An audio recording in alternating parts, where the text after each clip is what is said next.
What's up, guys? What is up? Welcome to another episode of Deck Talk Podcast. And we've been waiting on this one because we've been wanting to get a marine biologist out on the podcast with us. And we have got one today that is pretty well known in the industry. And but guys, before we get going, we do have some business to take care of. This episode is brought to you by Bruiser Baits, Firefly Marines, Joe Burns Outdoors, YOLO Tech, Spear Point Hooks, Pro Line Baits, and Cornfield Fishing Gear. Guys, make sure you go check them out and use the discount code DECKTALK10 and get your product. You will not be disappointed in any of that product. But while we got it going, we we have, what is it? I'm trying to think what was it? Pro Lake Management, Stephen Bardin. What do you know, brother? Thank you for coming on, man. Absolutely. Absolutely. Thank you guys for having me. Yeah, I own two companies, Pro Lake Management and Black Bass Stewardship Group. Pro Lake Management, we do is manage private lakes, primarily throughout the southern U.S. Based out of Texas. So it's hot and dry here, but we're loving it. And then Black Bass Stewardship Group is a company that I have a business partner, Gary Klein. You guys may have heard of that legendary. Maybe once or twice. Yeah, he and I started a company back in 2020, and it's called Black Bass Stewardship Group. And what we do is we help companies, brands, industry partners find their conservation message and execute. And a lot of people know me because of our work with Major League Fishing as the head of their fisheries management division. We also work with companies like Kubota, work with the Arkansas Fish and Game Foundation, Mossback Fish Habitat. Guys like Cliff Crochet and his Every Fish Matters campaign. Right. So we get to work with a lot of cool groups executing projects across the U.S. in our public reservoirs. Man, and that's awesome. That is amazing. And the one thing, like when we were trying to find a biologist to be able to come on, and we had what was it? I had a good buddy of mine, Alex Rudd, and yep. I just drew Caleb. And Caleb talked about Caleb Bell, and then what's the guy's name for Serious Angler Podcast? Bailey, yeah. And so all three of them had mentioned you, so we're like, and I remember seeing you on Bailey's podcast. Right. And and Bailey gave me your contact to be able to reach out to you. And because we've been wanting to know some stuff, like ask questions, because I mean, about the TVA lakes and stuff like that as well. I know that you're stationed and like home quarters and stuff is there in Texas. But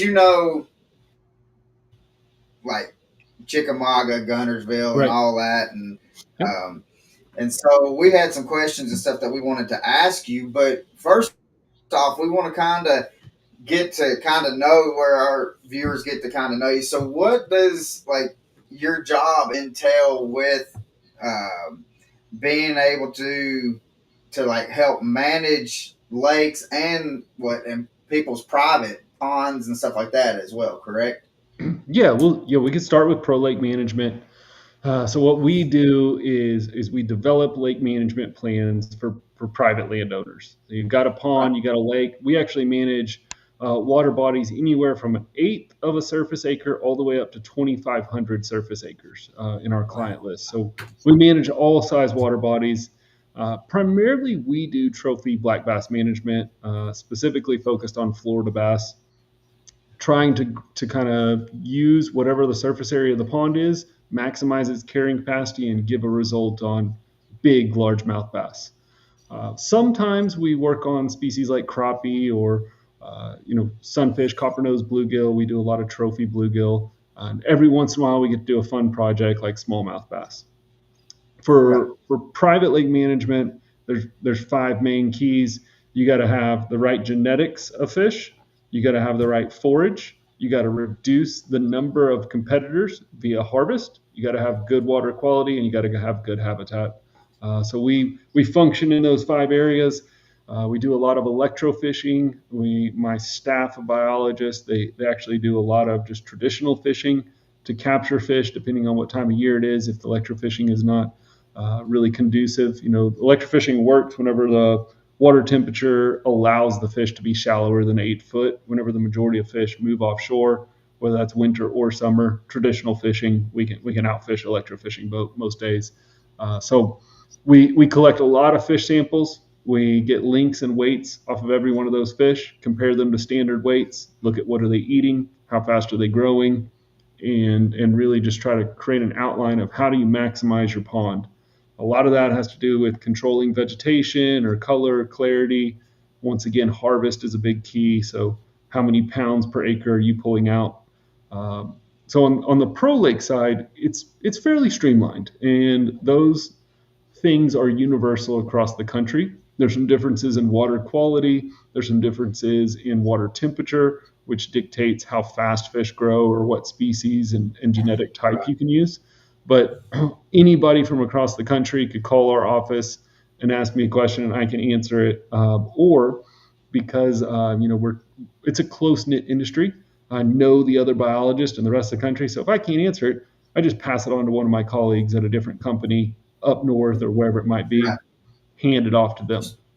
On the reservoir management or the fisheries management side and public reservoirs are managed in conjunction. So you have your state agency, they manage the fish. So for me, it's Texas Parks and Wildlife, they're managing the fish.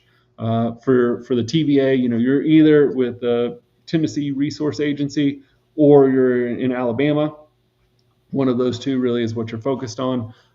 So Right. those are going to manage your fish. Now, TVA is owned, and all water systems are owned by somebody. TVA is of course owned by the River Authority, and so they dictate things like habitat, water level, flow. So your agency might go and they may electrofish in the same way that I do. They Right. collect data the same way I do on a public. They do it on a public body of water. I do it on private.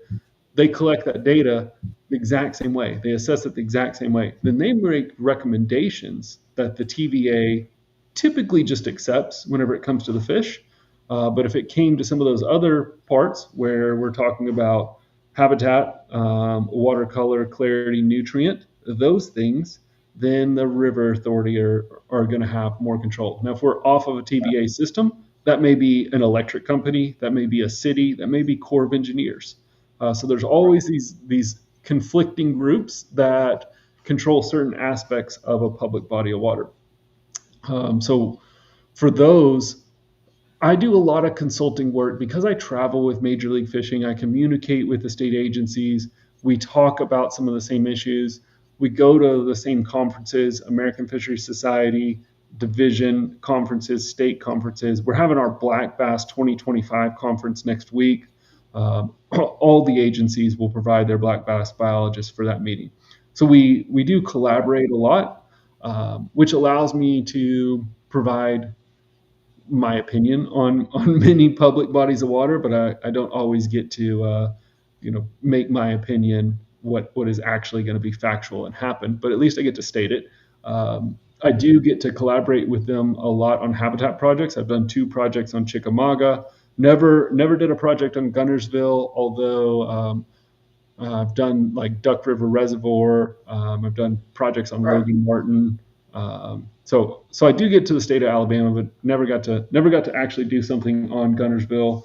But yeah, I've been on the lake several times, so we can chat about any of Yeah. it. So what are some of the challenges facing fishing populations that you guys face?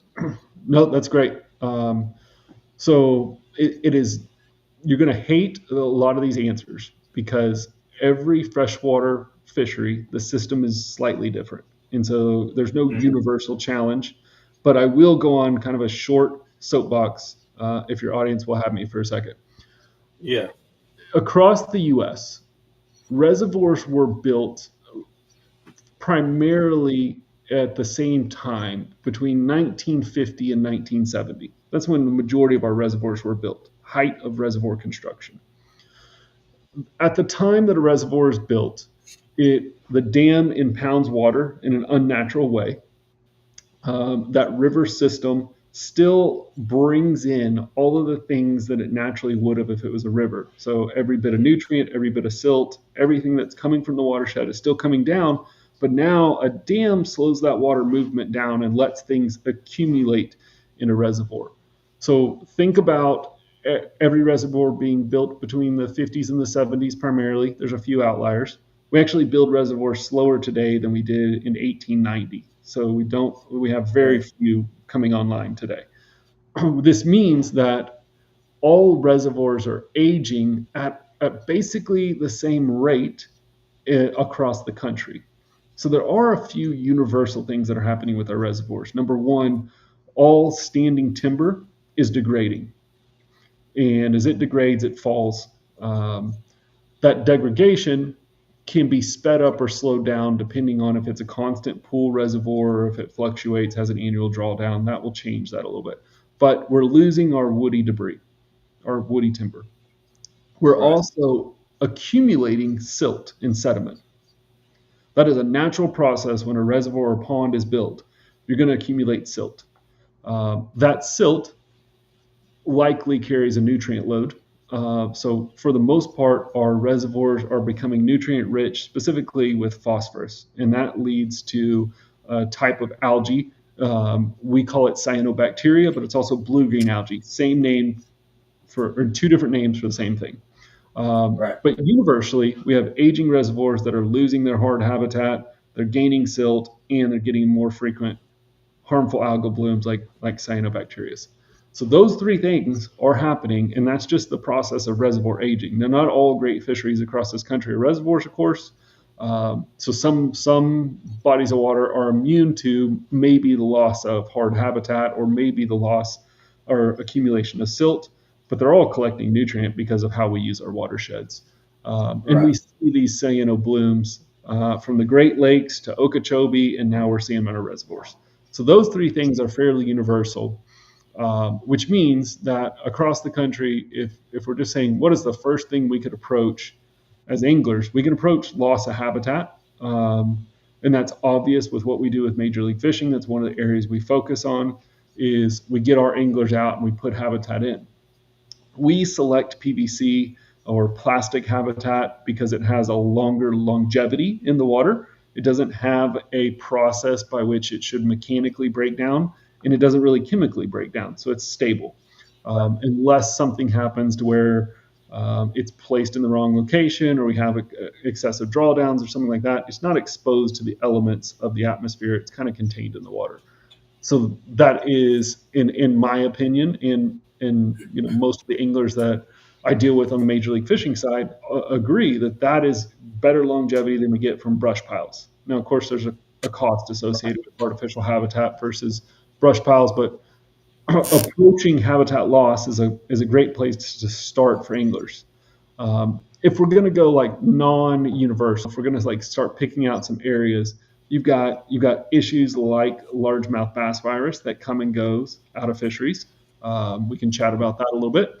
We have issues where in the 70s, we really started this catch and release movement, popularized by Ray Scott and Bassmaster, and it has really saved bass fishing. Catch and release has, but we've taken it maybe to the extreme at this point to where many people believe that you shouldn't harvest bass at all, which is really starting to show some impacts on our fisheries where we have undersized fish and we have slow growth. And really our fisheries just aren't being maximized. And you're seeing state agencies like Florida and Oklahoma changing regulation so that people are allowed to harvest more fish, trying to promote the harvest of bass. So harvest is bass. That is one of the biggest topics that we'll have next week of Black Bass 2025. We'll talk about how do we promote the harvest of bass correctly. And I'm not talking about 5 to 8 to 10 pound fish. I'm talking about 10 to 14 inch fish. How do we remove the system and improve our fisheries? And then another, maybe not non-universal, but a good conflict that often gets discussed is genetics of fish. I don't know how much you guys are into the science, but over the last 18 months, the American Fisheries Society, which is kind of the governing body of scientific names of fish and what determines what is and is not a species, decided that largemouth bass and Florida bass are two unique species. Oh, And Right. wow.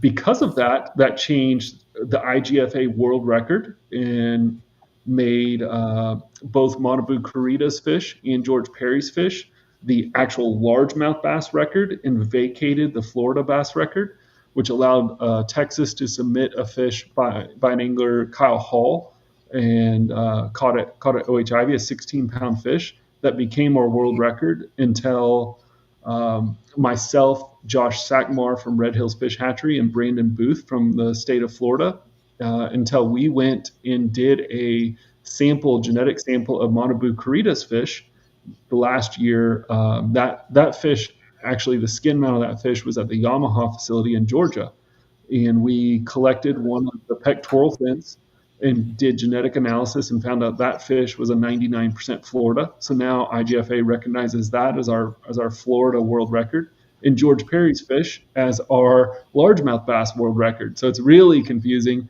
Um, Yeah. so we have that. We also have the fact that you, as an angler, can't honestly tell the difference of a pure Florida fish versus a fish that has a slight Florida genetic. There's no physical indicator, which Right. means that across the country, when Florida bass are introduced, we don't know if you're catching a Florida or a largemouth bass. We have the same problem when it comes to spotted bass versus Alabama bass. Those are two unique species, and we saw the California spotted bass record. It turns out that was an Alabama bass. So the world record spotted bass Really? is reverted back, and that's now the Alabama bass record. So there's a lot of like little nuanced things with the black bass species that we can chat about as well. Yeah. So how did the spotted bass, Alabama bass, wind up in California? That's a great question. So before spotted bass and Alabama bass were two different species. Um, Hmm. we called Kentucky spotted bass, and we called Alabama bass spotted bass. Right. And the fish that were in the Coosa River were moved out of the Coosa River and transported and stocked in the state of California. And Okay. at the time, we thought those were spotted bass. Now, all black bass, and black bass includes, well, anything that's like a largemouth, smallmouth spot, all those are black bass. They're Micropterous species. All of those were only native east of the Rocky Mountains. So any bass west of the Rocky Mountains is a stocked fish. That's a fish that was stocked either by U.S. Fish and Wildlife or the state agency. U.S. Fish and Wildlife, beginning in about 1890, started transporting black bass across the country, trying to introduce them into different areas. They were introducing at the time northern or largemouth bass from that were captured in New York, raised in Virginia area, and then transported via actually train car across the Right. U.S. And then as we kind of evolved the system, now we have hatcheries in every state. Of course, California, Southern California, specifically San Diego, is famous for the introduction of Florida bass in 1950 and 1960, and then of course the boom of Florida bass that created Dottie in the early 2000s. Those are all Right. introduced fish. Well, that spotted bass did the exact same thing. It was brought from Alabama, put into reservoirs, grew to an amazing size, feeding on trout, some sort of salmon species. Um, and then unfortunately, we find out that's an Alabama bass. Now, the hard part is Alabama bass in general, they go through a process when they're introduced. The process begins with them being a small number of fish, and they thrive and they grow to a fairly large size quickly. But if you go far enough back into the bass history, like I'm talking several million years, we find that true spotted bass, like your Kentucky spots, largemouth bass, and smallmouth bass all evolved in areas where they overlapped.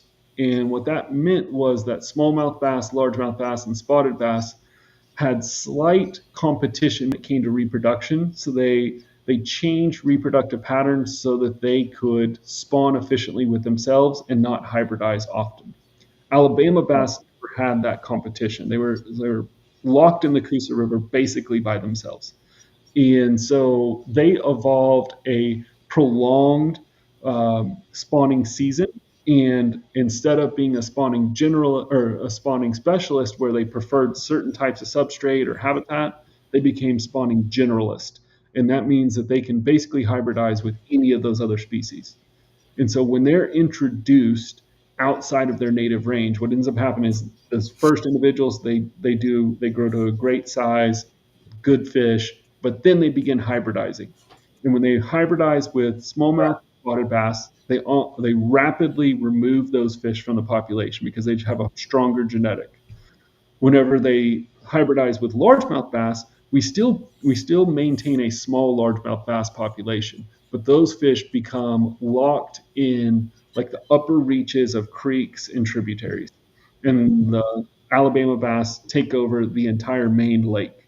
And then over a long enough time, about 20 years, what ends up happening is Alabama bass begin to stunt. They just reach the limit of all the resources in the water body, and they have such great reproduction that they produce too many offspring and they stunt. And I'm talking about fisheries like Lake Norman. When you think of Lake Norman in North Carolina, Alabama bass were introduced about 30 years ago. They spread throughout the reservoir. Nobody really saw it. They didn't understand it at the time. Now there's no smallmouth bass. If you catch a largemouth, it's a pretty good one, but they're rare. Yeah. Instead, you catch 12-inch skinny spotted bass. Those are truly Alabama bass. Yeah. And Yeah, that, because I know go ahead, guys. we, I know, like, because I was talking to Caleb, in which he caught on Parksville Lake. I don't know if you know about Parksville Lake, Okay. but it's off of the Coe River Mhm. system. But he caught what was could be the possibly be the state record spotted bass, and he but he was saying that they went and done like the DNA stuff on it, and the question on it is, was it really a true pure blooded spot, or was it some kind of hybrid off of something else with it? Yeah. Yeah, I would at this point, if when somebody says we just caught a state record spotted bass, I immediately think that's an Alabama bass or an Alabama bass hybrid. Yeah. It's just unfortunately it's kind of the system we live in. Like you take Lake Norman, you ask how did the fish get to from Alabama to California? That one is pretty well documented. The fish that came from Alabama to Lake Norman, that was a tournament director that put them into a tank and hauled them to Norman. Really? Oh Like wow. Yeah, because we, that's I know on Chickamauga, like at every public boat ramp, it says do not put any kind of like Alabama bass. That's the correct. number one thing that's in bold. Do not put Alabama bass in the fishery. Yep. States of Tennessee, Arkansas, Kentucky, Virginia, like that's a big issue because if Alabama bass get in those fisheries, you have no more smallmouth. Your largemouth will crash. In 20 years' time, when we're talking about what are our kids going to catch, our kids are going to catch 12-inch spotted bass, and they're going to be Alabamas. If Yeah, anglers move them, that's what's going to happen. right. Because I know like on Chickamauga primarily, like when Bass put them like number 3 in the nation for best bass lake, we see more out of state tags at the boat ramps the Mhm. past 15 years or so. Mm-hmm. And like when the USA Bass Club comes to Chickamauga every year, they will have trucks that will have tanks on the back of them. So every fish Mhm. that they catch that's like 6+ pounds, they're taking those fish and taking them back up to Ohio. And And I so, don't is that an issue? wait. I don't know if this is factual or not, but that is not illegal to do. Okay. Um, to transport fish like that from a public body of water would require a permit. And we do Yeah. have legislation that does not allow the transport of any black bass species across state lines without having a license. So Yeah. if a tournament organization is currently doing that, they're breaking a federal law. Yeah. Because I know, like, for the past 3, 4 years, that when, because you know how, like, you'll know when a big tournament's coming in, Yeah, and you kind of plan your fishing around. All right, well, we need to kind of go and do some back creeks or back in the slough right, fishing because these people are going to be pounding. And Chickamauga, you got to go on and get your tag to be able to go stand in line waiting to hit the ledges. And right. so, but every time they come in, I've seen them with trucks that have tanks on the back of them, and seen them put like five to No, six pound bass.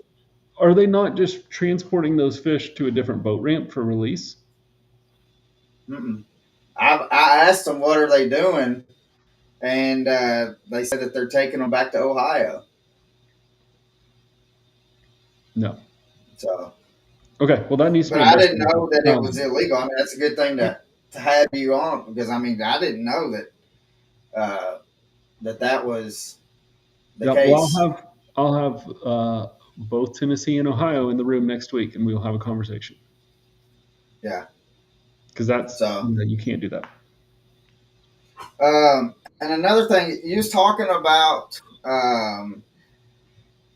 what was it? That pro lake management, Yeah, and you brought up, like, with, like, let's just say a farm pond right. that's, let's just say, an acre pond. Okay, Um, so to grow the biggest bass that you're trying to grow, just a trophy bass pond lake for yourself or whatever, what is the main forage that needs to be there? Like, do you need to have more bluegill than you do shiners? I mean, because I know, like, right now, I mean, the bass here are eating on bluegill, and then, like, 6 to 8 inch gizzard shad. yep. So Okay. what would be the, like, if you're trying to? Yeah. So whenever let's talk brand new pond first, and we'll kind of work into management long term. Brand new pond, you're going to start with a minnow called a fathead minnow. A fathead minnow has a high reproductive potential to where they're going to spawn 2 to 3 times a month, depending on where you're at in the country. You may get 6 to 8 reproductions before it gets too hot for them, and then they may start spawning in the fall. The fathead Right. minnow is an extremely slow swimming minnow, so they're only in the pond really for the first 2 years for the juvenile bass to grow to an adult size. Once they quit eating fatheads or they kind of eradicate all the fatheads, then they'll transition to bluegill. So as bass grow, of course, their mouth gate gets bigger and the size of food they can eat gets bigger. But sunfish becomes the predominant part of their diet. Right. Bluegill will reproduce every 28 days as long as water temperatures between 65 and 85. So here in Texas, we can get 6 or 8 reproductions a year out of bluegill. They So they spawn that many times, as long as Yes, that sir. water Yeah. temp. Oh wow, That's Yeah, crazy. and I didn't so know you'll that. see them stop in August for a while, then they'll come back to beds in September, October when water cools down. But you get multiple reproductions out of a pure bluegill sunfish, Okay, and they mature at 3 inches in length. So they start spawning pretty young, they grow pretty quick to where if you're in a pond, if you're feeding them fish food, I mean you can grow them to 3 inches in a couple months. right. And of course, as they grow in size, their size of eggs increase. This is general with all fish. Size of eggs Yeah. increase, in number of eggs can increase. So they can have better, hardier offspring as they get bigger. On bluegill, the big ones you see are mainly males. So they are better apt at protecting the nest, especially from nest predators. When you're building a pond for bass, you start with the fatted minnows. You also stock bluegill. The general rule for recreational pond would be 10 bluegill for every bass you plan to stock. That's universal. Now, if you're doing something where you're actually trying to grow a trophy size fish, a fish that's going to exceed, let's say, 12 to 13 pounds, then you're going to stock bluegill more at a ratio of about 40 bluegill to every bass you plan on stocking. We like to stock those bluegill 6 months to a year before you're going to put bass in, so that you can buy less, they can reproduce more without having anything predation on them, and so you can get a Right. larger number of fish. Every pond in the country also uses red ear sunfish. Red ear sunfish, Right. you guys may call them shell crackers. Those Mhm. actually eat snails, and snails are where majority of aquatic parasites come from. So we use the red ear so that our fish don't have parasites or have as few as possible. Those are the Right. three primary fish that you build your fishery out of. Then, depending on where you are in the country, you may stock at year 2 or 3 uh, something to diversify the food chain. My preference is threadfin shad because I live in the southern part of the U.S., and threadfin are planktivores that have a long, protracted spawning window, 6 to 8 weeks, where they're spawning almost every single morning. They have no maternal care. They just project eggs in the water column across usually vegetated habitat, sometimes rock habitat, and then they move on. What that does is that means that they have a high reproductive potential. They just have a lot of eggs and a good. Right. Some people will use gizzard shad, as you mentioned. Gizzard shad are great as long as they're being contained by trophy bass. Gizzard shad can outgrow the food chain. They can get to a large size. I've seen gizzard shad between 18 and 20 inches. When they get Yeah. that big, they actually start to kind of be a detriment to the fishery a little bit. Some people in the U.S. can use tilapia, depending on which state they're in. Tilapia is it's an exotic species, but it's a species that has high reproductive potential, like the bluegill. They actually are what we call mouth brooders, and so that means that the female picks the eggs up and holds them in their mouths instead of laying them in a nest. So she gets almost 100% success on every time she's reproducing, and Really. they're spawning every 28 days. So they they get a lot of fish really quickly. Now, long term, when we're talking about long term managing the fishery, harvest of the bass is the most important part. It takes for for every fish, it has to eat its body weight times 5 every year to maintain. So if we have a 1 pound fish, it has to eat 5 pounds to maintain 1 pound the next year. If it's going to grow to be a 2 pound fish, then it actually has to eat its body weight times 5 plus an additional 10 pounds within that year. Yeah. And whenever we're talking about trophy fisheries, we're going to average between right around a pound and a half of growth a year. So you got to think, okay, that first year, not so hard. You got to eat 5 pounds plus an additional 10 pounds. We can do that. As we start moving those fish up, and let's say we have a 5 pound fish needs 5 pounds times 5, so 25 plus an additional 10. That's 35 pounds that has to eat this year. Now, if it's eating Wow. bluegill, 3-inch bluegill run about 30 fish to the pound. So we do that math in kind of reverse, and we say, okay, if we need 5 pounds at 30 fish, that's 150 bluegill that you have to eat to maintain your body weight. Right. You need an additional 300 bluegill to gain that pound. And so the equation in ponds just becomes, how do I have enough forage to maintain Right. the fish I have and push them ahead to whatever my goal is?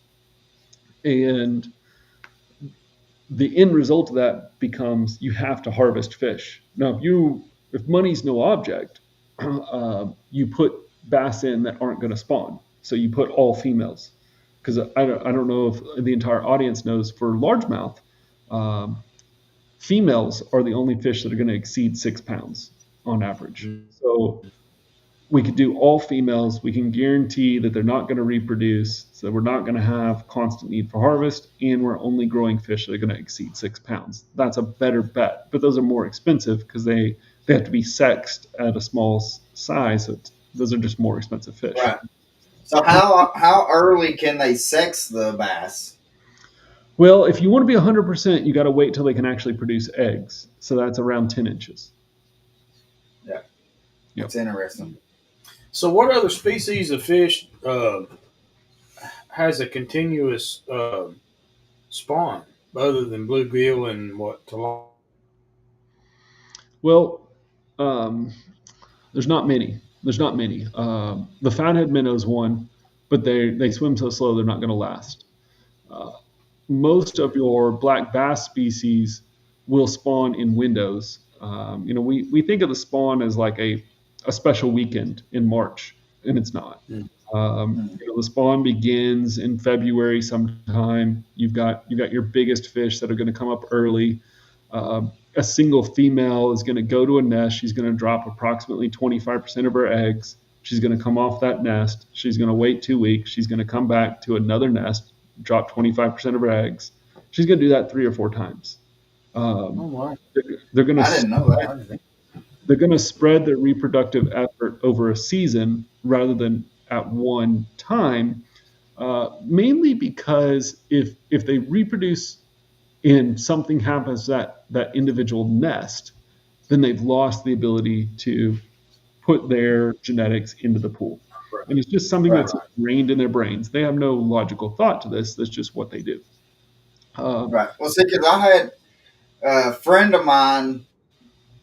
We were talking about like catching spawning bass, right. and he didn't go into, but I think this is probably where he was kind of thinking about, Mhm. because he said that like every female you catch a spawning bass or a bass on bed, he said a female is going to make sure that it has a successful spawn. So if you Correct. catch it, and like let's say for instance you catch it and you have to go up to Dayton to on Chickamauga, that somewhere in the transition of coming back, getting released back into the water, it's going to have a successful spawn somewhere in that. So he where he was going was he doesn't have an issue with catching a spawn in bass because he believed that it was going to that bass was going to have a successful bass, and which it makes sense now if they're only dropping 20-25%, Mhm. then Now, I got a question. So, how much is does it put a lot of stress on a female? Like if she's been caught and then when they're going to weigh in, does that affect the eggs as well? Yeah, yeah, because anytime a fish is stressed, she's going to produce cortisol, and cortisol is going to get into the eggs. And one thing that is not tracked, it's hard to track individuals, right? And say what happened to this specific female, and then where did she go, and what did she do afterwards. So just go with me on the theoretic side of this. She gets Right. stressed.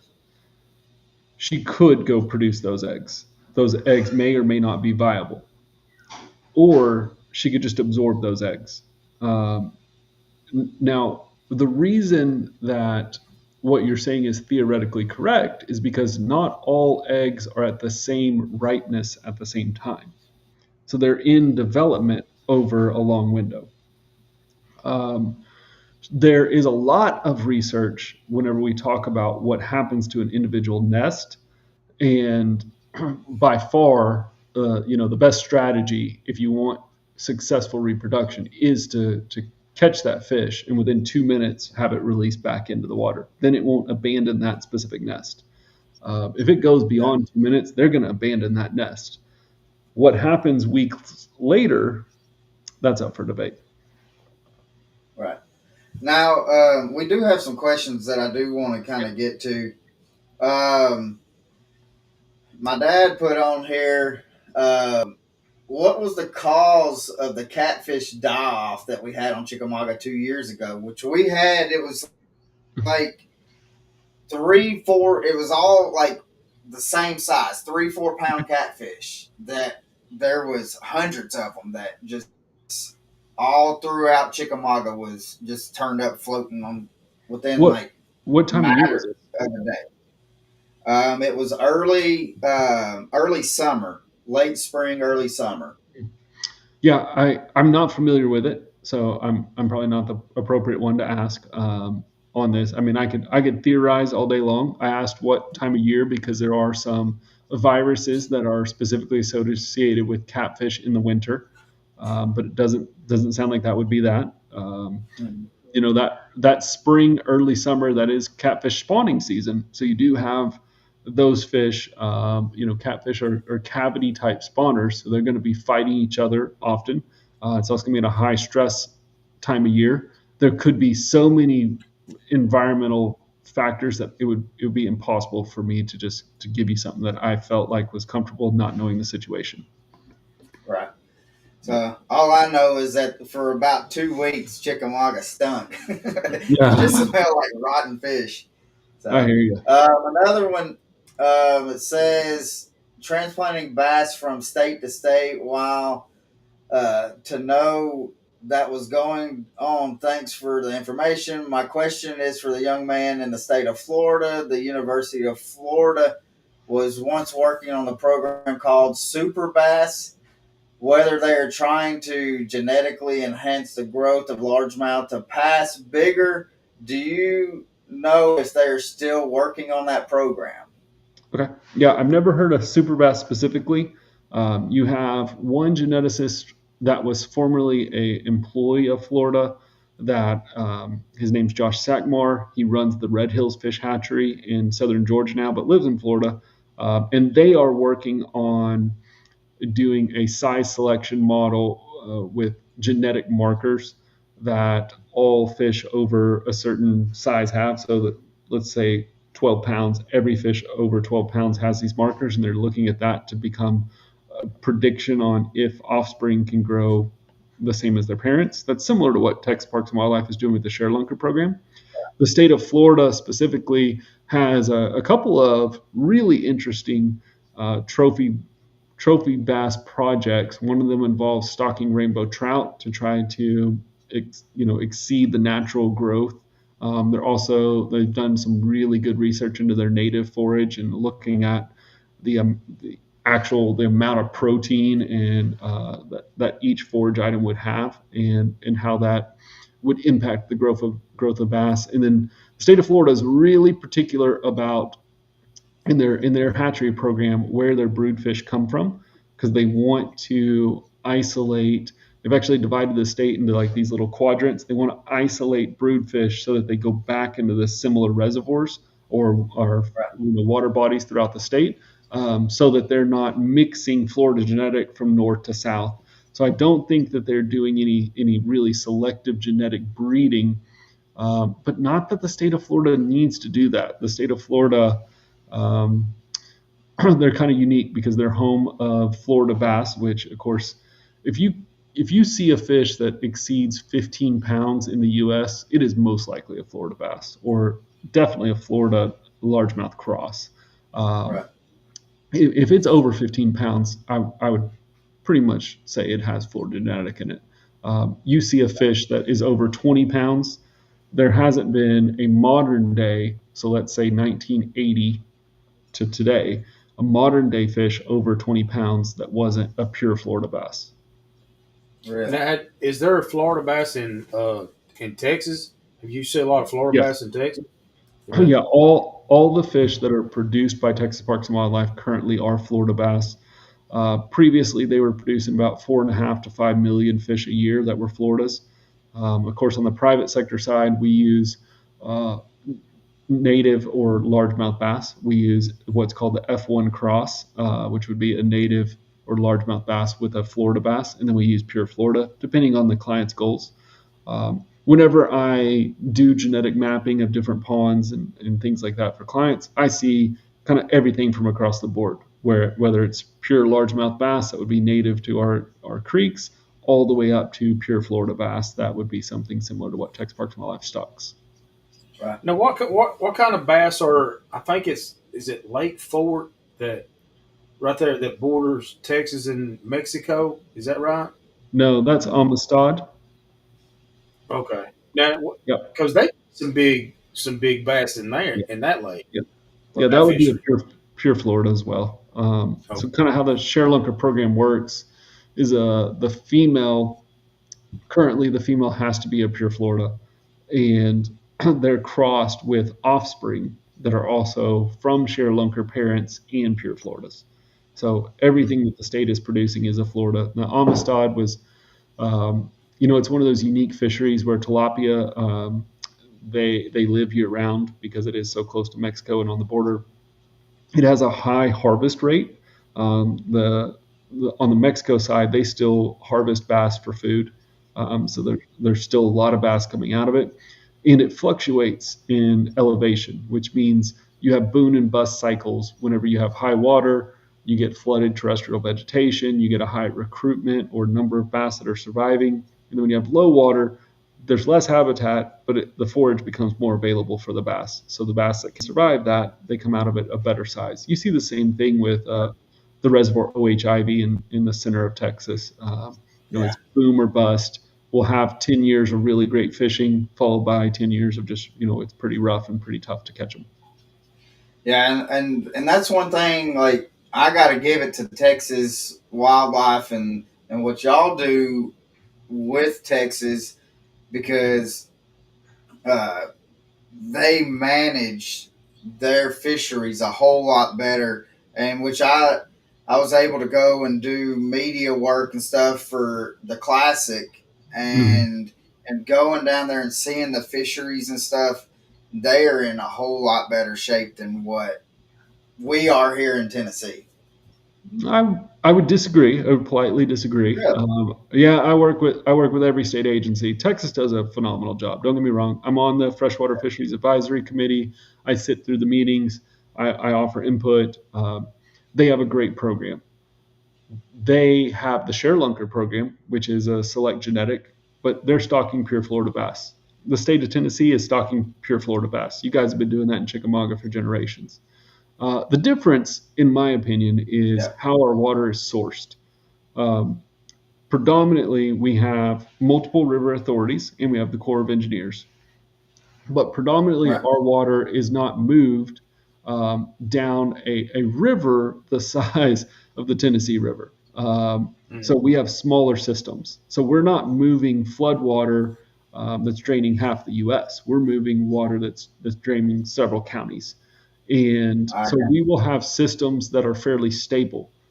We also, the state of Texas does take a slightly different stance on hydrilla as an agency. Texas Parks and Wildlife sees hydrilla as an invasive species that must be controlled unless other types of habitat aren't available, in which case it only needs to be controlled in places that prevent navigation or homeowners access to their docks. And so we create some pretty strict rules on where and how we control plants. The TVA yeah. system, you have true cargo going down the system. And so there's a commercial value to that water. And that water has to be moved continuously and it drains a much bigger area. So the system, it's not for lack of management by TWRA. It is just how the systems are designed. They're designed with fishing at the very bottom of the list. It's a commercial system first, and because of that, they don't allow for certain types of habitat to grow um, because they have to be able to move that water and move those vessels. Right. That might be the question for the spraying of Yeah. or Well, TVA spraying. because like every year, like we have the hydrilla and stuff like that, and the grass growing. TVA will contract out. Well, here the past 2 years they've contracted out. They don't spray it anymore. They've contracted it out, and they are going. I mean, it's making the main river channel pretty much bald. Besides, Correct. like that, what kind of? It's a certain kind of grass that it is that it does not. The grass, if it will not kill that grass, and if the hydrilla is growing in that grass, it will that hydrilla will stay in that grass. Mhm. But pretty much other than that, the whole river channel gets bald. And but then we have the back of the sloughs, so where the property owners, let's say there's 6 houses that's in the back of the slough, if there's grass back there, and then they'll go and they'll privately contract somebody to come out there and or do it themselves. and do it themselves. Right. Yeah, So go ahead. that's going to be. I mean, of course, this is the typical conflict that we have with public bodies of Yeah. water. We have homeowners, and they have a deed that is somewhere. Sometimes it stops at the shoreline. Sometimes it continues on to the center of the river channel. You have whatever your authority is, your actual water authority. In some water authorities, they use different definitions of exotic species. Let's just take Corps of Engineers because that's an easy one. Corps of Right. Engineers have 418 reservoirs throughout the U.S. The Corps of Engineers are in like 29 states. They have centralized offices. They all have the same document that says you must eradicate exotic species, plants that enter into the system. Hydrilla would be on that list. Right. So now you take a Corps of Engineer office and they have to decide how literal do we want to take this? In some offices, they take eradication to mean let's get rid of all of the plant. And then other offices say, well, it's actual eradicate the exotic species if it's preventing navigation. And so we're just going to do main channel or we're just going to do certain areas. Right. So, and which I understand that with it being on the main channel. I mean, because pretty much the whole river system was made for ships and barges and stuff right. like that to be able to transport goods wherever up and down the river. And I understand that. But Yeah, so this is I think this is my point, guys, is if we take the TWRA, who actually manages the fish, and we say, you guys aren't doing enough because there's no grass. It's not even their jurisdiction. They're not the authority on that. They could be arguing the exact same thing as the anglers are, and you're not giving them the credit of that. So this is where we get. I see this across the country. I speak to angler groups all the time, and I say, start by finding your local biologist and having those conversations. Your local biologist at Chickamauga is Joey Root. Joey is a phenomenal young biologist who is excited about Chickamauga. It's his dream to be the manager of Chickamauga. Joey Root? Root, Root. Yeah, okay. And Joey is phenomenal. No, he's phenomenal. I've done several habitat projects with him. He'll put you on the electrofishing boat. He'll take you out. He'll show you. Oh, that would be awesome. Yeah, my point is a guy like that that's devoted his entire career. It's young in his career, but he's devoted his entire career to I want to be the manager of Chickamauga. Is fighting the same battles that you're talking about. And often I tell angler groups, start with finding your biologist. When you find your biologist, don't assume that they're making the bad decision, because if you start the conversation with why aren't you doing a better job, like you've killed that conversation. Start with understanding like how is hydrilla even controlled? Like who's making the decision? Right. How can we help? Well, see, and I think that you hit the nail on the head, because a lot of us anglers, we know our TWRA or TVA and stuff like that. You're not pinpointing to know. I mean, TWRA's hands may be handcuffed on it. They don't have it. And so, in which we don't think about it. All we think about is they're spraying again, and and it's killing all the grass. All the grass is gone. The bait fish is killing that, and and that was one reason why I really wanted to have you come on, because in which you said like that's one of your biggest questions and stuff that you get. Yep. And that makes perfect sense. I mean, they may not have jurisdiction on what happens right there. Oh, I've heard of a million different conflicts to where the fisheries biologist is literally saying we need the habitat, and the local, whoever it is in the local office is saying I agree with you. It's up in Washington. that this decision is being made. Not for TBA, but for other groups. I can't control Yeah. this one. I mean, it's just like all of us. Everybody's got a boss somewhere. Yeah, Yeah. yeah. Well, we got a question that says, "Can you put hydrilla slash stripers in a personal lake or pond?" Yeah, so he's talking about hybrid striped bass. Of course, that's the cross between a striped bass and a white bass, and they are sterile. We do stock them in private ponds across the country.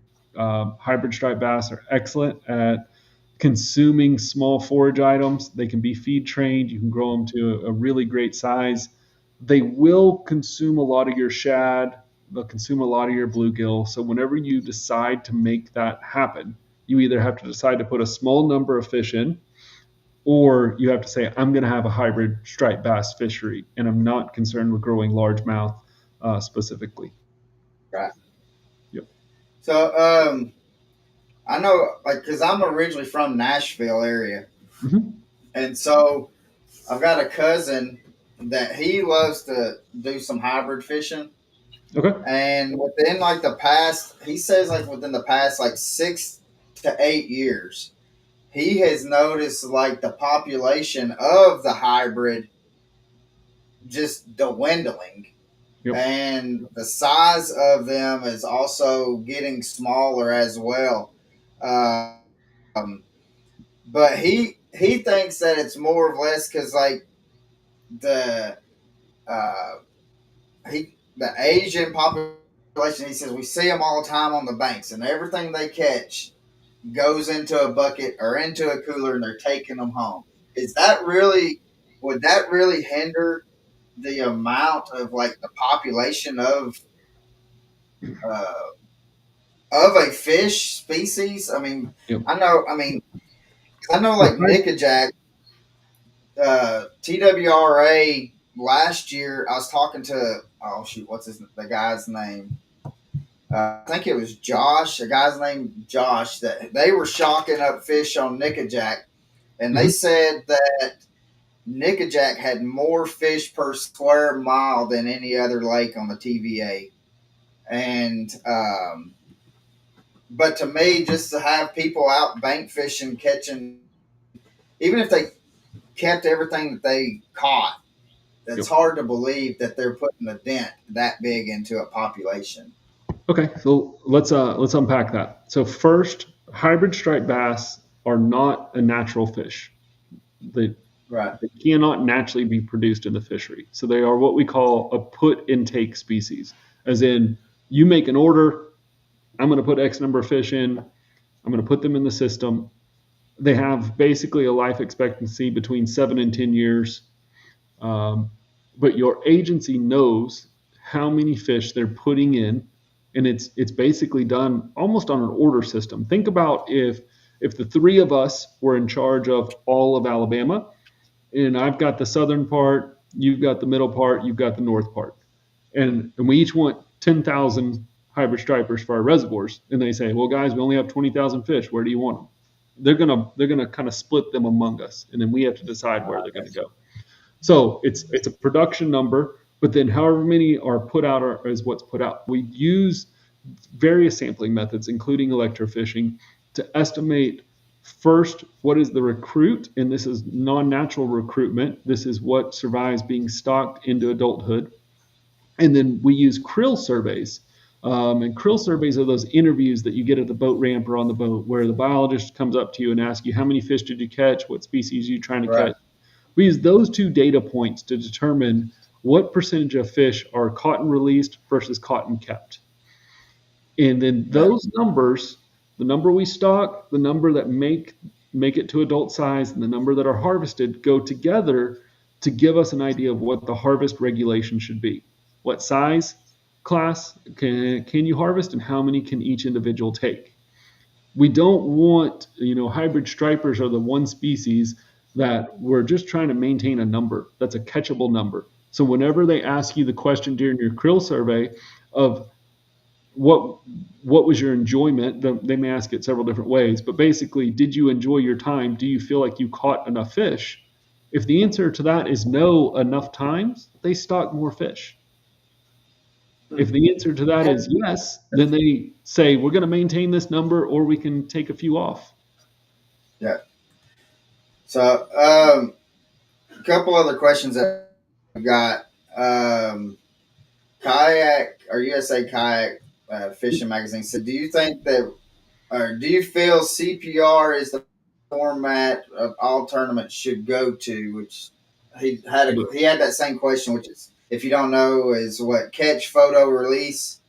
Yeah. Whether it's So, do you think catch that all photo, tournaments? whether it's catch photo release, catch weigh and release, catch measure and release, I don't care. That's what all tournaments should go to. The reason is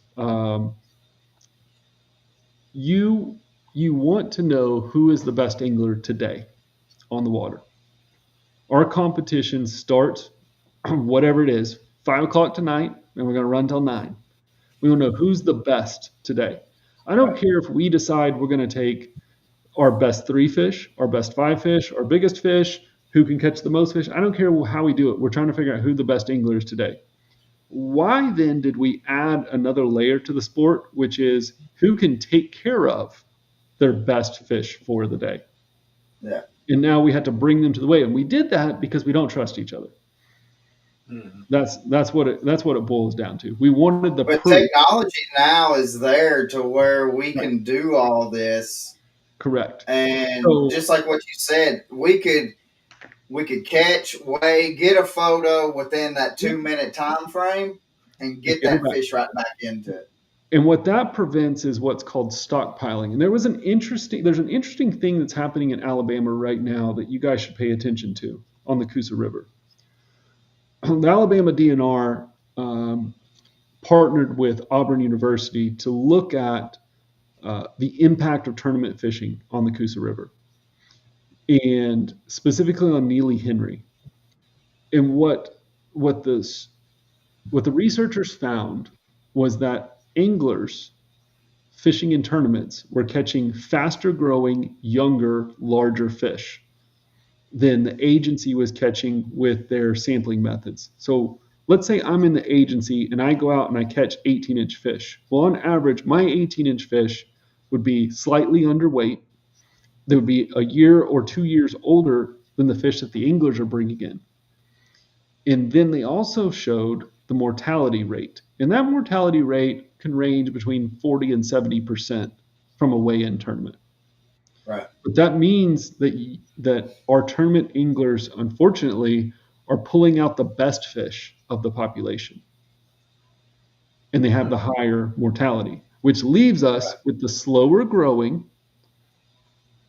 fish. That's things that we don't even think about. Right. So then Alabama DNR, their initial reaction was to take Neely Henry and the rest of the Coosa River and apply a slot limit and make it more like Lake Fork, to where you could bring 5 fish to a weigh-in, but only 4 of those fish could be below, or 4 of those fish had to be below 16 inches, and then only 1 fish could be above 20 inches, to try to reduce the number of fish that are those faster growing fish that are going to go through that mortality.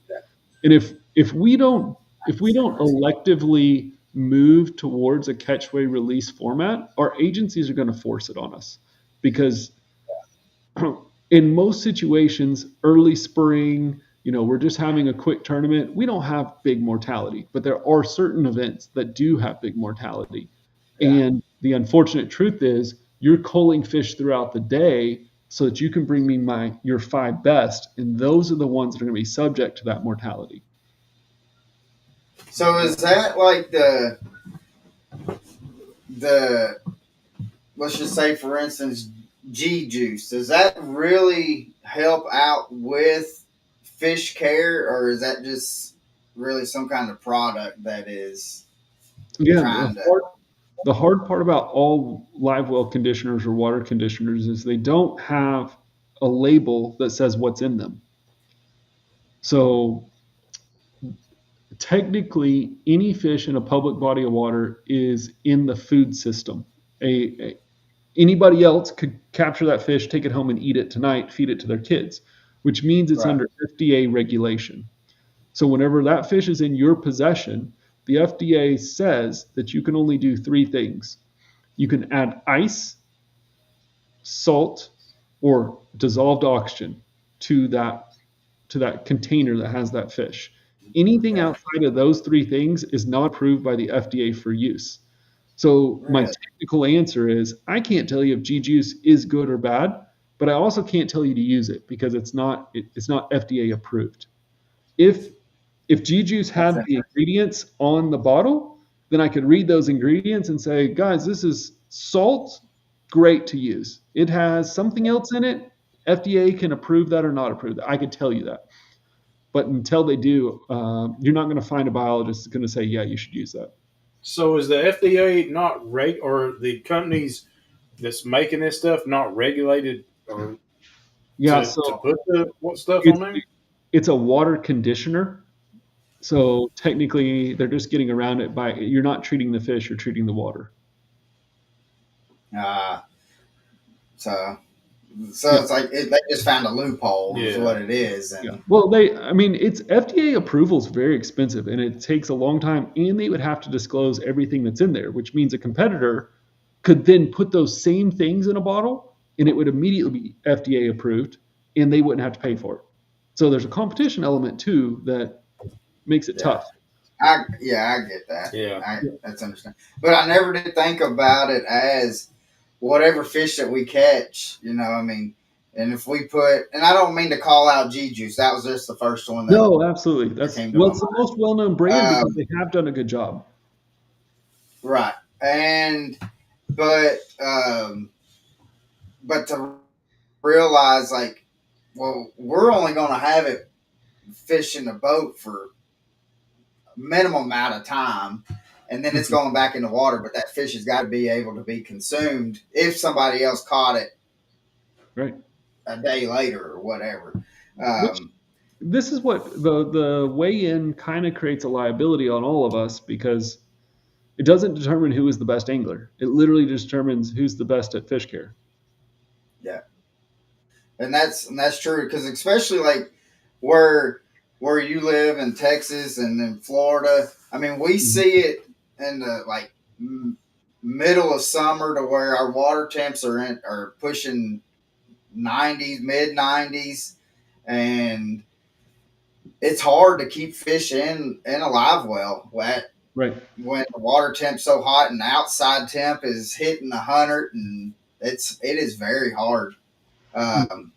So, but let's see. Another thing is, uh, let's see. Jerry or Hunter says, "Have you done any studies with the product called fish lung?" Yeah. Yeah. Those are products that would. Well, I don't know what fish lung is to be honest with you. I'm guessing it's a product that would be like an oxygenator for a live well. Maybe you can ask Jerry. Mhm. If it is, then an oxygenator for a live well is one of those things that let's just go back to pro lake management. We professionally haul fish. When we professionally haul fish, what we do is we put salt in the water. We put salt to raise the ability for the fish to filter that salt through their gill and then allows them to basically secrete slime out of their bodies. And that's a protective layer on them. So it de-stresses the fish, but it also protects the external parts of the fish. So is Um, that just like sea salt? yeah, yeah, it's any table salt, deionized Okay. salt, you're good. So you put salt in the water. The second thing we do is we put dissolved oxygen, and we run our dissolved oxygen at about 10 parts per million, um, or milligrams per liter.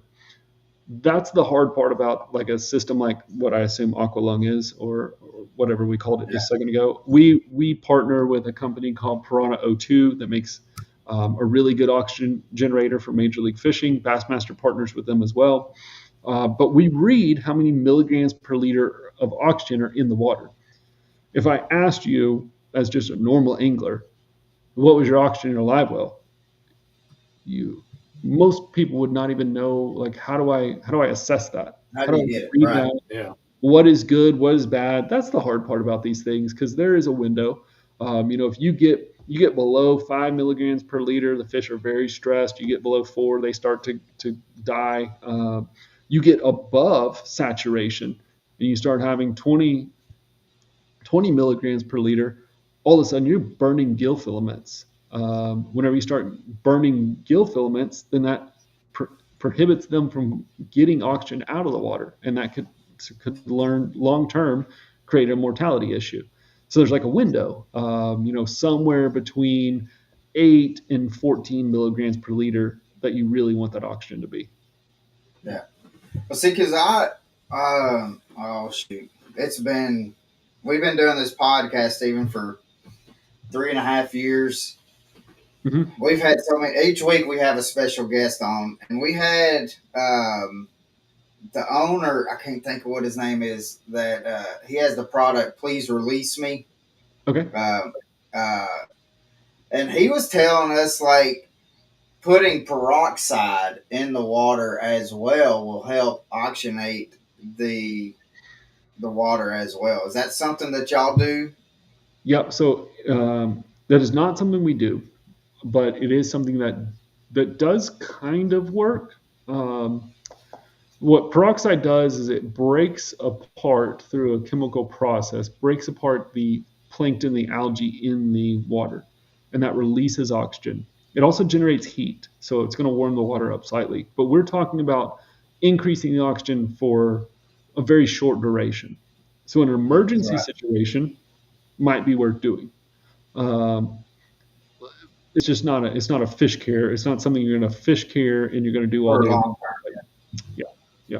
I mean, I tell anglers it's simple. We do have weigh-ins, so we need to keep our fish alive. It's simple steps. First thing before you leave the house, make sure both your recirculating and your intake pumps are working. When you get on the water, read the temperature that's on the depth finder, whatever it is. You can add ice periodically throughout the day, but you never want that live well temperature to drop below 5 degrees below whatever that temperature was when you first hit the water.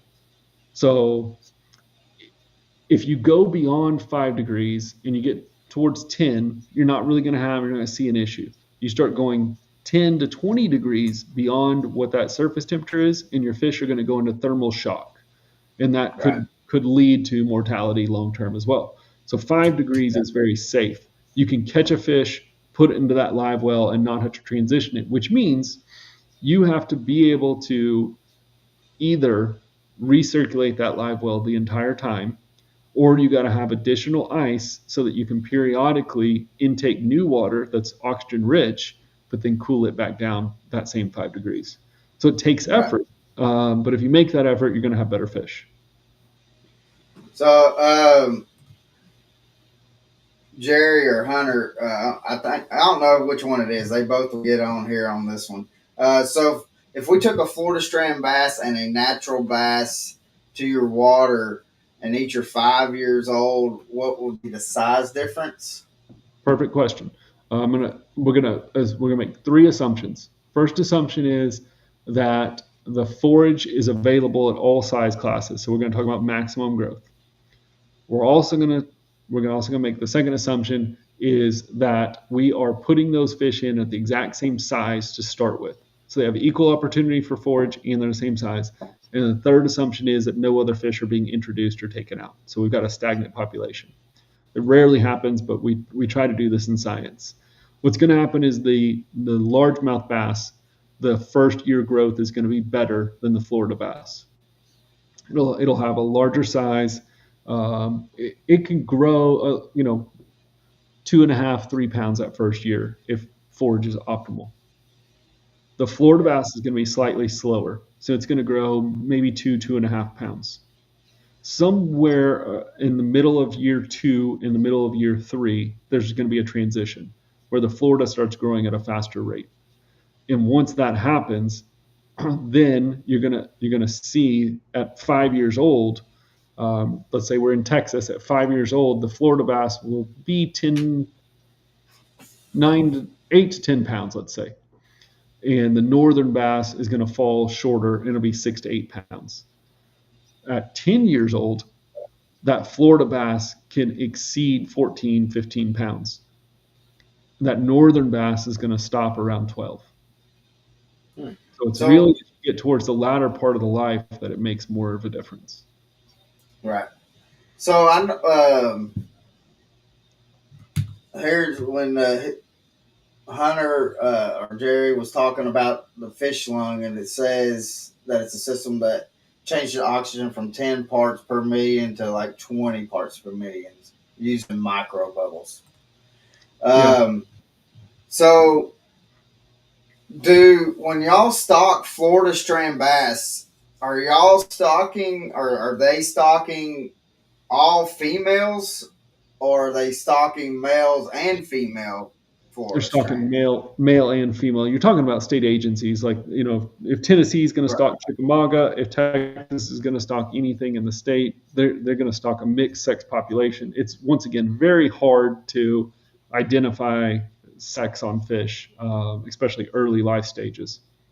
And most of the fish that are being stocked in our public water bodies are inch and a half to 3 inches, somewhere in that size, and that's just because they can be grown on phytoplankton and zooplankton rather than consume actual fish. Well, as soon as a bass hits 3 inches, then it switches to primarily eating fish, and so you have to then stock fish for it to eat, or it's going to eat each other, and so you start losing your right. yield out of the population really quickly. So why, like, when we've had Caleb on, and Caleb was talking about like when they stock Florida bass in Chickamauga, for instance, the biggest bass that we've seen and that he was talking about are those F1 bass. That is Florida strand and what is it, North American bass or I think that's what it is. Largemouth. Yep, largemouth Yeah, bass, right? Yeah, right, the F1 is just the first generation cross between a Florida and a largemouth bass. And technically, they should have what we would call hybrid vigor, or the ability to take traits from both parent and outgrow either. That doesn't always happen. That's not universally known because there is some still debate if they are truly hybrids. I would probably fall under the category that they're not separate species because they freely hybridize themselves. So you right, don't universally see that. There is no predictable reason why those fish would outgrow native fish either. So we had, whenever I did the stipulations, I did those stipulations because if resources are available at the same rate, it takes the same pound of forage to gain the same amount of weight. They should grow at a similar rate. There's slight differences in genetics, of course, but it's not right, this big variable. Whenever we say things like, well, only the F1s get to a large size, well, who did the genetic work on that? Um, because you can't look at those fish and know they're F1s. They could be FX, which would be multiple generations down the road, right, or they could be pure Floridas. It's hard. It's hard without taking true DNA of each one of those fish to determine that. We assume a lot of things whenever we see F1s being stocked. We assume at Chickamauga what's happening is the state stocks a pure Florida. That pure Florida has the option to spawn with a largemouth and create F1s. It also has the option to stock with an F1 or FX and create more FXs, or it has the option to spawn with a Florida. So you're getting all three right. combinations pretty simultaneously. Yeah, because and which it kind of makes sense, like because Caleb was telling me, and I call him the fish whisperer, and so Yep, pretty much anything he says about fish, he could tell me that fish swim upside down, and I'd believe him. So, I love it. but he was telling me that like kind of like what you were saying, like that the largemouth will grow. They kind of get like two kind of little growth spurts because at first Right. that largemouth will grow bigger, and then later on in life it gets that Florida strain. He says that F1 is where that's the fish that you want to be able to have in the lake at or whatever reservoir that you're fishing. Yeah, I mean, I think that's debatable. Whenever somebody calls me and says I want to grow a trophy fish, I'm stocking a pure Florida. Um, Yeah, So you're going to find 12 different fish guys that are going to have 15 different answers to this question. Caleb's not wrong. I assume I'm not wrong. It's all situational. So Yeah. what is the biggest fish that y'all have shocked up to date? Shocked up is that. Let's see, 14. Yeah, 14-pound fish is probably the biggest we've ever shocked up. I had a client 2 years ago catch a 16.7. I've had a client catch a 17.5. Um, you know, it's very hard to shock a big fish because, well, you guys know big fish don't get big by being dumb. They get they get big by Right. taking the best parts of habitat, being aware of their surroundings. Whenever a boat moves in, putting electricity in the water, they're pretty quick to move. Also, whenever you electrofish a fish, um, it, it goes through a process called galvanotaxis. And that's your scientific word of the day, folks, galvanotaxis. And what that means is the fish gets Pappy, can you shocked. spell that? It's, Yeah. it's, I'm not spelling it. Its muscles contract. Yeah, so the fish gets shocked, its muscles contract, and we assume all fish float, but they don't. Majority of fish actually sink, and so those big fish typically they sink, and you get one quick look at them, and then they're gone. So it's pretty difficult to get one of the big ones. Yeah. Now,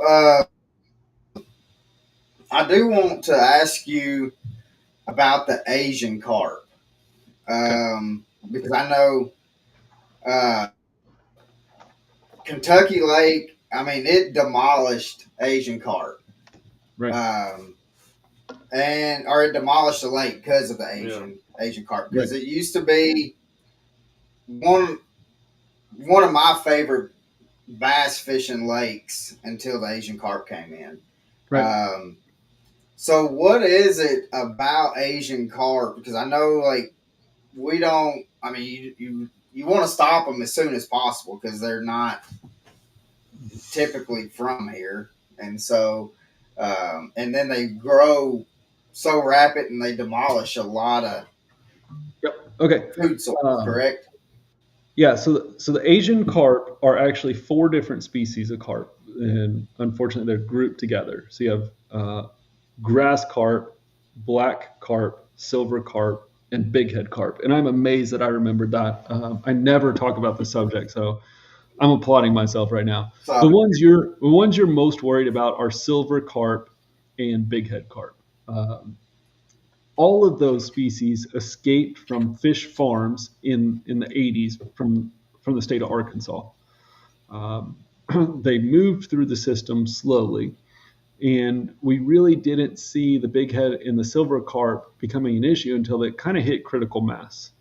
And both of those species are pretty good generalists in what they can consume, but they filter plankton and phytoplankton and zooplankton from the water pretty easily. And all fish, they use phytoplankton and zooplankton as fry, as one of the first food sources. And so having a fish that is 20 inches that can filter that food out causes a great deal of competition. This is the same argument against zebra mussels. Zebra mussels filter right, plankton out and create water clarity. Now, the Asian carp, as a group, if we just think of the big heads and the silvers as the ones that are filtering, the grass carp consume vegetation, and then the black carp, they eat a lot of crustaceans. So the black carp are rarely an issue. The grass carp situationally can be an issue because they will modify habitat. But the silver and the big head carp, they're the ones that are going to crash your food chain. Then they're going to have this high reproductive potential. And unfortunately, we don't really have a predator that consumes a lot of carp. In certain systems, you have the alligator gar, which would consume carp, and in other systems north, you have muskie, which would consume carp. But central U.S., you don't have many options on what's going to consume those Asian carp. So they're able to create a biomass that just takes the carrying capacity out of the lake. There's only a certain number of pounds per acre that any water body can support. And as we start dividing that between species, if we have one that's a good generalist, has high reproductive potential, can outgrow predation, has no top end predator, that one's going to win. And whenever it starts winning, then it takes the majority of the carrying capacity.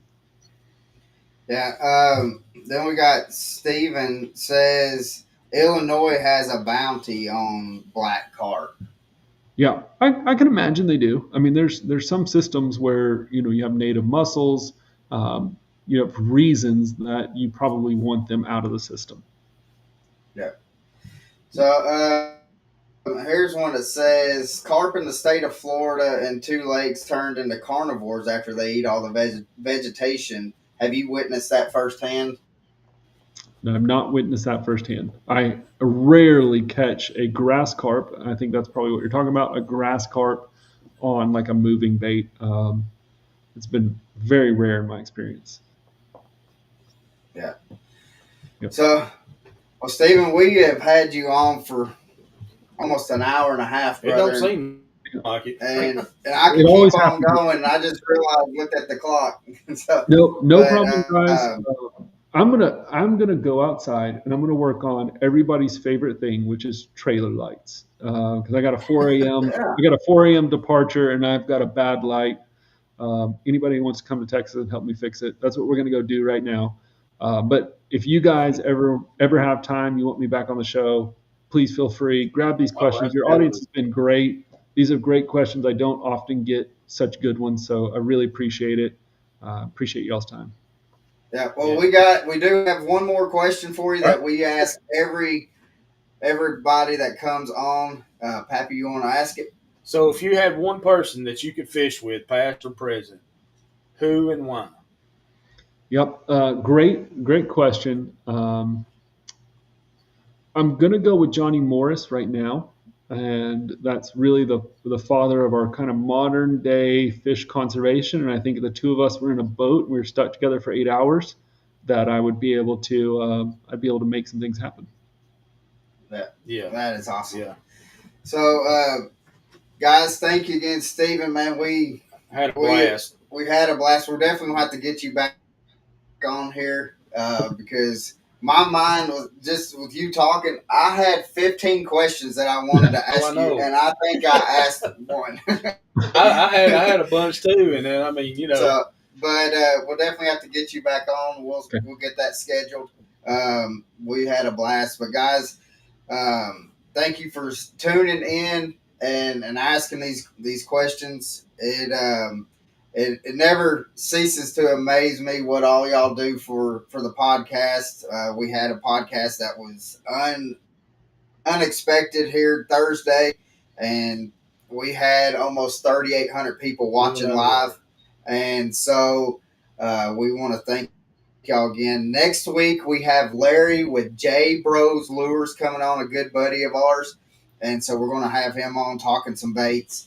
But other than that, guys, we're going to get out of here. This fat boy is hungry, and I think I got some meatloaf waiting for me to eat. So, guys, I hope y'all have a blessed one, and we'll see you next week. See you guys.